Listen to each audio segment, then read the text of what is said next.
Hi guys! Welcome back! This is Nam Mode. Sa ngayon, ang ituturo ko sa inyo guys, sa mga mahilig dyan mag-stream tapos walang pambili, walang budget pambili ng camera. Don't worry guys, sa ngayon, ituturo ko sa inyo kung paano mag-install ng camera gamit ang ating mga Android device at saka iOS device. Baka naman, sa mga hindi pa nakasubscribe sa atin dyan, baka naman guys, please hit the like button and subscribe. And don't forget the bell notification para naman lagi kayong updated sa ating mga palaging ina-upload na video guys. At di na natin patatagalin pa, tara na sa ating video. Let's go!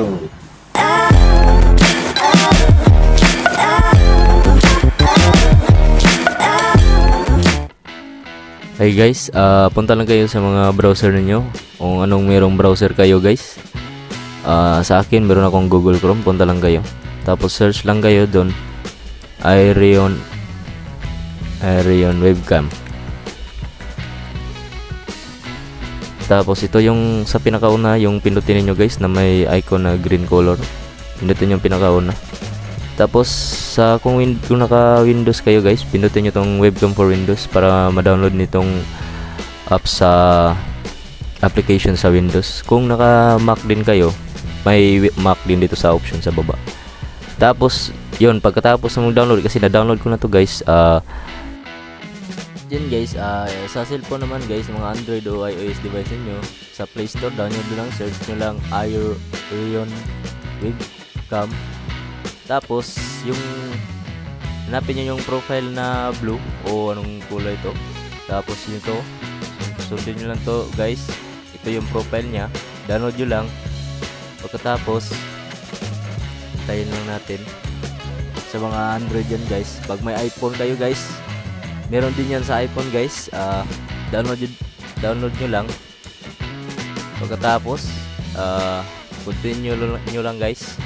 At yun, dapat isabay nyo pag open guys sa application sa Windows guys. Ito yung icon sa Windows guys. Dapat pag open nyo dito guys ay sabay nyo i-open yung sa cellphone device ninyo guys, para magka-connect silang dalawa guys.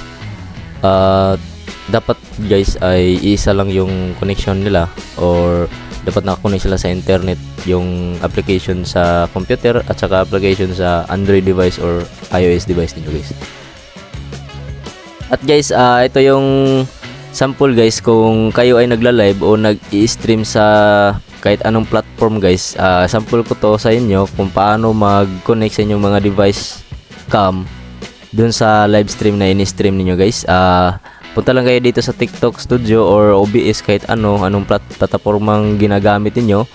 Tapos ito guys, sa itaas sa portrait scene or landscape, kahit saan dyan, kung gustong lagyan niyo ng camera.